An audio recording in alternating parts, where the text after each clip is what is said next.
네, 어제는 전남 서해안 쪽에 극한 호우가 집중됐는데 오늘 새벽에는 경남 남해안으로 폭우가 이어졌습니다. 광복절 연휴 사흘 내내 남해안에 비가 집중된 건데 그 이유는 무엇인지 또 앞으로 날씨 전망을 짚어보겠습니다. 오재호 부경대 환경대기학과 명예교수 연결하겠습니다. 교수님 안녕하십니까?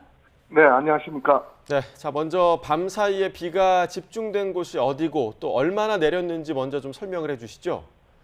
예, 비의 중심이 지금 현재 호남 지역에서 경남 지역으로 동쪽으로 이동하고 있다고 보시면 될 것 같습니다.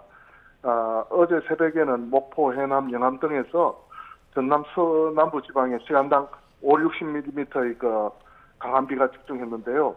이 후에 강한 비구름대가 경남 남해안 쪽으로 이동했습니다. 통영, 거제, 사천을 거쳐서 부산, 울산 쪽으로 강한 비가 이어지는 형태입니다.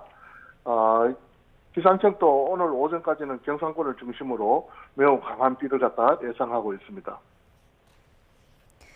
네, 거제 일부 지역에서는 시간당 100mm 이상의 폭우가 쏟아졌습니다. 이렇게 순식간에 많은 양의 비가 내린 원인은 또 무엇입니까? 예, 이것은 13호 태풍 매미가 돌핀이 중국에 상륙하면서 거기에 동반됐던 많은 수증기하고 구름대가 더 잔류한 것들이 지금 현재 온대 저기압으로 바뀌면서 우리나라 남해안 쪽으로 집중해서 몰려오고 있습니다. 그래서 그것들이 해소될 때까지는 지속적으로 강수대가 남해안에 유지되면서 계속해서 비구름대가 그쪽으로 이동해 들어오고 있습니다. 예, 자 앞서 기상청이 부산, 울산 또 경남 남해안에 시간당 50mm에 달하는 집중 호우가 내릴 거다 이렇게 예보를 했었는데 그럼 이 예보가 맞았다고 봐야 되는 건가요? 예, 우선 짧게 이야기하면 상당히 잘했다고 저는 이야기하고 싶습니다. 그런데 기상청에 예보하시는 분들은 항상 듣고 싶은 예보를 갖다 할 때는 마음이 편하고 이런데 되게 이런 재난성 기상 현상을 예보할 때는 도만 들었으면 하는 예보를 해야 됩니다. 예를 들어서 집중호우가 난 쪽에 비가 더 옵니다든가 또는 가뭄 지역에 비가 오지 않습니다. 이럴 때는 심리적으로 굉장히 부담을 느끼죠. 더군다나 이 집중호우라는 것은 크기가 동네 크기입니다. 반경이 부가 수 킬로미터, 그러니까 읍면동의 예보를 맞춰야 되는 그런 부담이 있습니다. 조금만 벗어나면 비가 온다 했는데 안 왔다, 또 온 쪽에서는 또 오지 않는다 했는데 왔다 하는 그게 불과 거리 간격이 10km 이내에서 이런 차들이 나거든요. 예. 그래서 거기에 대한 심리적 부담이 굉장히 많은데 그럼에도 불구하고 이번에 사전에 이런 남해안 쪽에 예보를 내고 호우 경보를 내고 또 재난성 호우 경보까지 문자까지 날리게 된 것은 아마 상당한 심리적 부담을 갖고 있으면서 잘 대처했다고 저는 100점 만점에 100점을 주고 싶을 정도입니다. 네, 비의 양상을 볼 때 앞으로 얼마나 또 언제까지 더 이어질 것으로 보십니까? 예, 지금 구름대 강수대가 우리나라 남해안에 걸쳐 있으니까 큰 강수대가 지금은 이제 남해안 거제도 부산 쪽을 지나가는 거로 보입니다. 그러면 아마 오늘 오전까지는 계속 이어지는 비가 있고 오후가 되면 좀 잦아지지 않을까 전체적으로 그렇게 보고 있습니다. 네, 자 잦아든다 이렇게 지금 예상을 하셨는데 사실상 지금 광복절 연휴 3일 내내 지금 비가 내린 셈이거든요. 네, 특히 이번에 이렇게 남부에 이렇게 사흘 동안 비가 계속된 이유 좀 어디에서 찾을 수 있을까요? 예, 앞에서 말씀드렸던 그 전에 우리가 폭염을 줬던 고기압대가 태풍의 돌핀하고 13, 14, 15 태풍이 생겨서 발생하면서 소멸하고 하는 과정에서 기압대가 거의 헝클어졌습니다.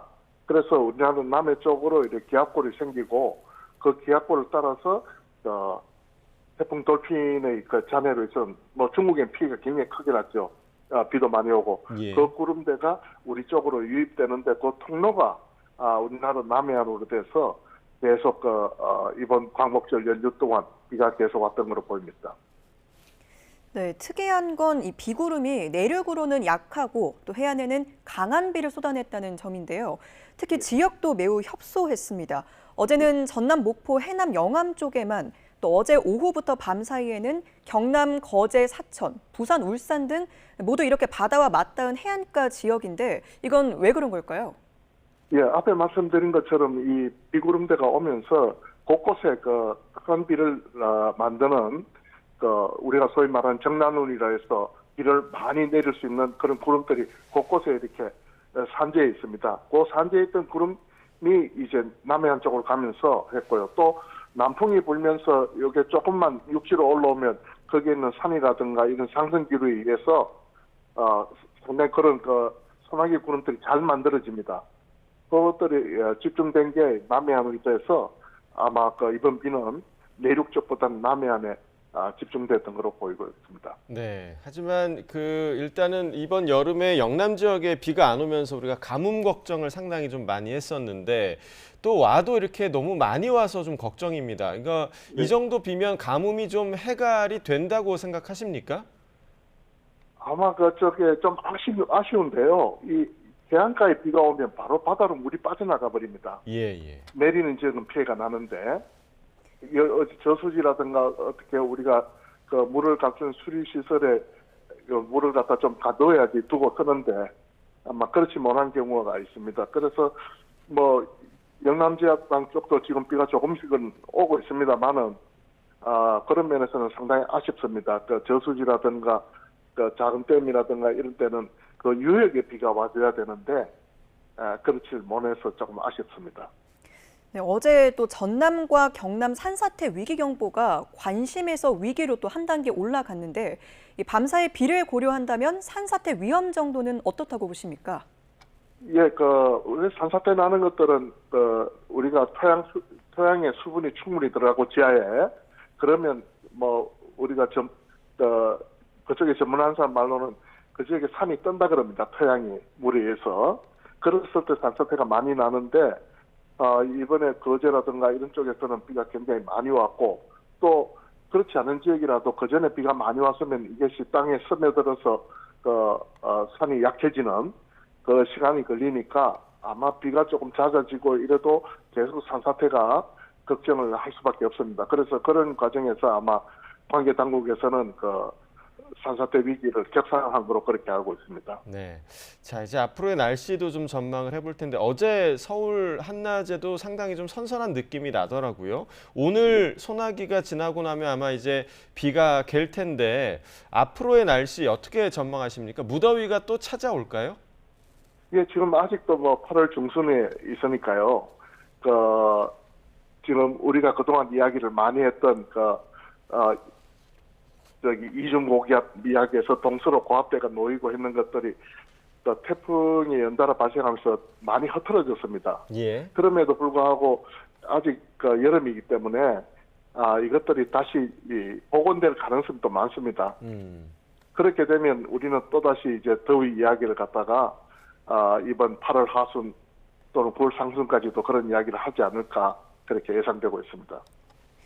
네, 극한 폭염, 극한 호우, 갈수록 이제 여름 나기가 힘들어지는데 마지막으로 여름을 지나는 자세라고 할까요? 우리가 좀 어떤 노력을 기울여야 할지 제언을 해주신다면요?